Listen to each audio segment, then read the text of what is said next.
Chiko ushindi wa kubanza. Farid Musa weka pasi nzuri ile.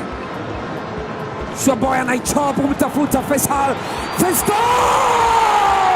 Hivi ndivyo historia ya nyota aliyewahi kuwa mchezaji wa Yanga Sports Club nchini Tanzania, TP Mazembe na AS Vita ilivyomalizika baada ya kufariki dunia leo tarehe 13 mwezi wa 12 2025. Taarifa za awali zinasema amekufa ghafla, na mmoja walioguswa na msiba huu ni mchezaji kutoka DR Congo Fiston Mayele, akiandika ujumbe kama huu.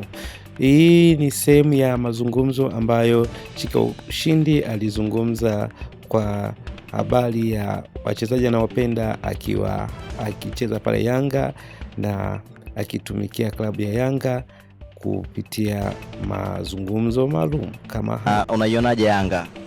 Tanzania iko vizuri sana na Yanga iko vizuri sana na wapenda wa supporter wote wa Yanga. Mchezaji gani unamkubali sana Yanga? Katoto. Toto? Yes, na captain. Na captain Bakari Mwamnyeto. Yes. Kwa nini? Bana wapenda sana wacheza vizuri. Ya Yunus Lema upo.